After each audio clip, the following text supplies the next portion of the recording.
কিসে রিজিক বাড়ে, কি করলে রিজিকে ভরপুর বারাকা হয়, রিজিকের চাবিকা ঠিক কোথায়, কোন পথে চললে রিজিকে ভরপুর বারাকা হবে, আমার জীবনে বরকত নেমে আসবে রিজিকে, এটা জানতে মনে যাচ্ছে না আমাদের?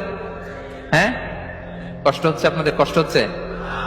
তাহলে কি করলে রিজিকে ভরপুর বারাকা হয়, কি করলে আমার জীবনে ভরপুর বারাকা নেমে আসে, এই পয়েন্টটাতে আমরা একটু আলোকপাত করি।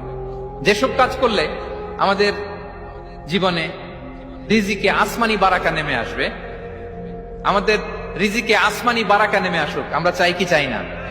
সবাই আমরা চাই নিশ্চয়ই। যে কাজ করলে রিজিকে আসমানি বারাকা আসে, এর এক নম্বর হচ্ছে তাকওয়াল্লাহ, আল্লাহর ভয়।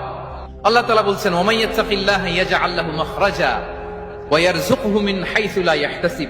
যে আল্লাহকে ভয় করে, যে আল্লাহ সচেতন, আল্লাহ তাকে মাখরাজ, মাখরাজ মানে কি জানেন? ওই যে এক্সিট লেখা না এদিকে, এই এক্সিটকে আরবিতে বলে মাখরাজ, মানে কোথাও আটকাবেন না, বের হওয়ার রাস্তা আছে, কোথাও আটকাবেন না, বের হওয়ার রাস্তা আল্লাহ তাআলা অ্যারেঞ্জ করে দিবেন। You will have the way out from crisis.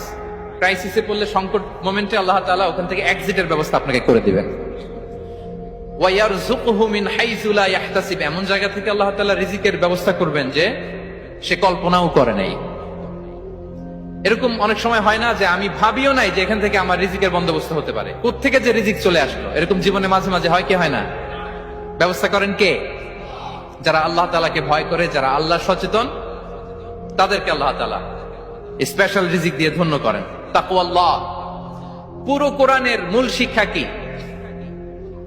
পুরো ইসলামের এসেন্স কি, জিস্ট কি, সারাংশ কি, যদি আমাকে জিজ্ঞেস করা হয় আমি বলবো তাকওয়াল্লাহ, আল্লাহর ভয়, আল্লাহর সচেতনতা। Allah is watching me, Allah is observing me. আল্লাহ তাআলা আমায় দেখছেন, আমি যাই করি না কেন, দরজা বন্ধ করে, জানালা বন্ধ করে, সব বন্ধ করেও যদি করি, পৃথিবীর সবার চোখ ফাঁকি দেয়া গেল, আল্লাহর চোখ ফাঁকি দেয়া যায়?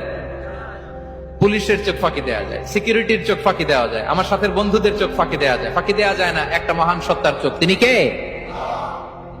এই যে সেন্সেশন, অনুভূতি, দিস ইজ তাকওয়া। এই অনুভূতিটার নামই হচ্ছে তাকওয়া, যে আমি যাই করি, যেভাবে করি, যখন করি, কেউ দেখে না, কিন্তু দেখে কে? কেউ যেটা দেখে না সেটা দেখে কে? দিস ইজ তাকওয়া। এই তাকওয়ার চর্চা যার মধ্যে আছে, তার রিজিকে বারাকা নেমে আসবে। আমরা যেন তাকওয়ার চর্চা করি, আমাদের ছেলে মেয়েদের জন্য এটা শেখাই যে কেউ দেখে না বাবা, কিন্তু আল্লাহ দেখে। ছোটবেলা থেকে যদি আমাদের সোনামণিদের ব্রেইনে এই তাকওয়াল্লাহ নামের এই সফটওয়্যারটা ইনস্টল করে দেই, আর কোনোদিন সে বিপদগামী হবে না, পথচ্যুত হবে না। ওই ছেলেকে দিয়ে আর পৃথিবীতে অন্যায় করানো যাবে না, সে পাপ কাজ করবে না, সে অন্যায় কাজ করবে না, সে অন্যের রাইটস নষ্ট করবে না, সে দুর্নীতি করবে না, সে ঘুষ খাবে না, সে সুদ খাবে না।